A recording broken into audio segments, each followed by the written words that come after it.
Ladies and gentlemen, and this is the Crimean War. History Matters. Channel History Matters. Yeah, okay. Crimean War is such a complex topic in a way, which was a really important, event, especially for the Russian history. But I haven't watched many or if any video on Crimean War. I only know just bits of it from here and there. So I don't know. My information could be a bit, false here and there. I don't know. But we'll see in this video. So as far as I know, Crimean War, basically, Russia tried to, expand in certain areas, right? And obviously Britain, France, all these other global powers saw that and they're like, oh, we're not having that. So basically they helped the Ottomans. So Ottomans, France, Britain, I guess, versus Russia. That's what happened. And in that, Russia lost, obviously. The consequences of that, Russia had to sell Alaska to USA eventually. Because of this loss, they were ruined completely. They had like 100,000 or something losses, and more died because of certain illnesses here and there. But British only lost like 10-15,000, right? I'm pretty sure I remember that from certain video.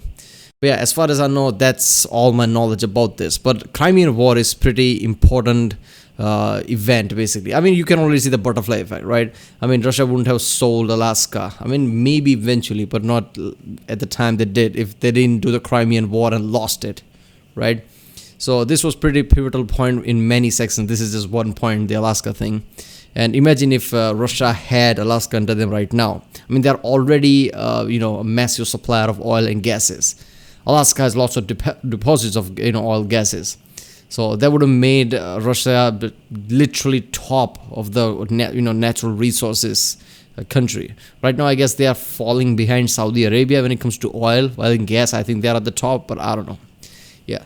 So let's do this one. Remember, if you like my Rick Sand, like, subscribe. So I know we step over to tomorrow. Check out the Rick Sand. There's a link in this season. And yeah.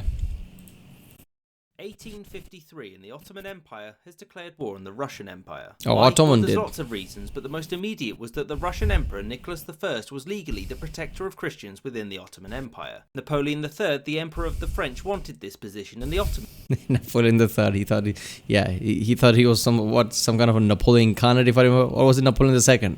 It was Napoleon III, right? I don't know, but okay, Ottoman declared the war. I thought they were Russians, right? Russians were kind of trying to take over certain areas around them, and they were the aggressor, but apparently Ottoman did. Ottomans caved and gave it to him. This was unacceptable, and so Nicholas sent his armies into the Ottoman Danubian principalities, nominally to protect the Christians of the empire. This led to the Ottoman Sultan Abdulmajid I declaring war on the Russians. For the great powers of Europe, the war wasn't something they wanted. The British didn't want the Ottomans to lose and for Russia to gain too much. The French were basically looking to throw off the memories of the Napoleonic Wars by increasing their international prestige. As for the Austrian Empire, they were on good terms with the Russians. Oh yeah! The Russians had aided them by... Wait a minute, I forgot that. Austrians, always in the right side of the history, right? Austrians were allied with Russians, right? If I remember correctly, and they betrayed them in the end. They were constantly threatening them, like trying to put pressure on them, like, we are going to join the other side, and they actually betrayed Russia by the end or something. Putting down the Hungarian Revolution of 1848. However, Austria was concerned with Russia's growing influence in the Balkans, especially its links to the Slavic and Orthodox populations there. Prussia simply opted for neutrality. So the Russians quickly won a naval victory at the Battle of Sinop, sinking the Ottoman fleet there, but after that action was sparse. By 1854, Britain and France were concerned that the Russians would be victorious, and so gave them an ultimatum: withdraw your forces or risk Anglo-French intervention. The Russians did not, and so both Britain and France declared war. So Russia did have a gargantuan army, but its numbers were limited by the system of serfdom, since the serfs were needed to work and the nobles didn't want to give them rifles. By mid-1854, the Russians had withdrawn from the Danubian principalities, which the Austrians then occupied. The main assault against the Russians began in September of 1854 with the Allies landing in Crimea. They pushed to the south, looking to capture the important fortress of Sevastopol. The Russians chose to meet them here at the Battle of Alma, whereby they were pushed back by the British and French forces. One of the reasons for the Russian loss was that Allied troops had been issued with the new rifled muskets, which had greater range and accuracy than those of the Russians. After their victory at Alma, the Allies moved south and encircled Sevastopol. The British suffered from issues of professionalism during the Crimean campaign. Their officers weren't selected on merit, and the soldiers were forced to consume awful rations. The horrendous conditions Okay. First of all, this is not the first time when I mean technology can give you an edge that is just ridiculous. This is not the first time example of it, right? Rifles with longer ranges that automatically gives you enough advantage, right? There are enough stories like that in World War One and even World War Two where some new technology is introduced and that just automatically gives you an overwhelming edge. I love how British is like, yeah, just send the army, and it's just unprofessional one where nepotism runs. Like, okay, daddy made this guy some sergeant or some shit. Saw the spread of disease, mostly cholera, which killed far more soldiers than combat did. One nurse, Florence That's the Nightingale, illness. was instrumental in reforming the medical practices in the military and made many demands for improvements. Anywho, the Russians didn't simply sit there and let the Allies besiege Sevastopol. They launched multiple attacks against the Allied positions, the most famous being their attempt to recapture Balaclava in order to break the siege. This battle saw the famous charge of the Light Brigade, a complete slaughter of the British cavalry. So 1855... That's where it happened. Charge of the Light Brigade in Crimean War. I remember that from Top Gear episode, right? Where the British were, like he just said that how unprofessional the army was at the time, where people were given promotion just because their dad is somewhat in good position or some shit like that. Nepotism, that's just gonna go to shit if that's the case.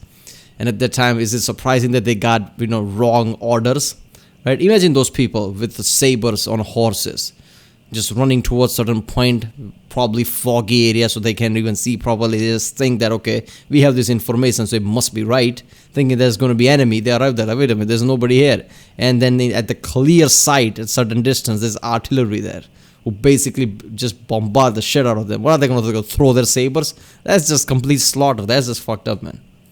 The big year for the war. 1. Sardinia joined on the Allied side and sent many thousands of troops to aid them. This was mostly so it could discuss Italian unification with Britain and France in a good light. 2. The British and French began naval assaults in the Baltic Sea to disrupt shipping and hurt Russian trade, but also to prevent the movement of troops south to Crimea. And 3. Nicholas I of Russia died and was succeeded by Alexander II, who sought to continue the war until victory. This led to the Russians attempting several more times to relieve Sevastopol, including an attempted invasion of the Ottoman Empire via the Caucasus. All of their attempts failed, and in September of 1855 Sevastopol fell, mostly to a French assault. The Crimean War was now lost for the Russians, and they agreed to a peace treaty in early 1856. The conditions were that 1. All sides would give back any occupied territory except for Russia, who would lose a tiny bit of territory here. 2. Russia would no longer be the protector of Christians within the Ottoman Empire, and 3. The Black Sea was to remain demilitarized. For the Russians, the war was a complete humiliation, and it became clear that major reforms were needed. For the Ottomans, the war brought back some of its prestige and was a stopgap in its decline.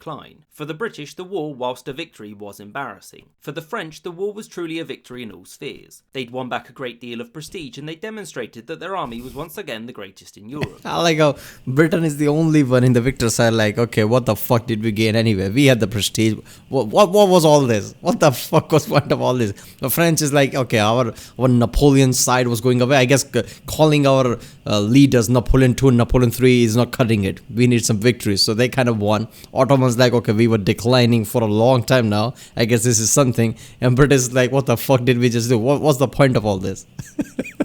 After which France and Napoleon III would ride a high forevermore, and absolutely nothing or no one whatsoever could ruin it. I hope you enjoyed this episode, and thank you for watching. A special thanks to James Bissonette. I love this, man. That's it, right? That's the thing. Yeah. Oh, no photo or something. Okay.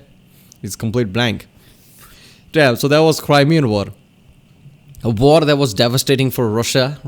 Basically, they lost a lot and lost prestige at that point, right? I mean, this is like 19th century, in what, few decades after that, right? Before World War One, yeah, something like that, right? After certain decades after this, they're gonna lose to Japan, and they're like, what the fuck did we just lose to Japan or something? Yeah, it's just gonna escalate, right? So yeah, Crimean War was a massive blow to Russian Empire, and the Russian Empire was known as like a holy shit powerhouse, right? I mean, I'm not saying there were other empires that could that could really give massive fight to it, but everybody saw Russian Empire as like, okay, we're not just gonna win this, right? I mean, Napoleonic Wars showed that. Like, Napoleon, the badass guy, just walked up there and just, had to ran back, and that's it. Napoleon is gone. This is few decades after that. So Napoleonic War showed that Russia is not to fuck with. Before that, throughout the centuries, people tried to fuck with Russia and always, was lacking because of how big Russia is, and invading that, it's not a joke. So Russian Empire always had this kind of a prestige that they are badass at some level. Crimean War was kind of a really bad event all around for their image, and after this it's just gonna go downhill. We know the last Tsar is gonna come, and what's gonna happen to him, how he's gonna lose to Japan, and how World War's gonna start, how revolution is gonna start. So this was kind of pretty important point, Crimean War. Right, people, if you like my reaction, don't forget to subscribe, and yeah, I'll see you next time.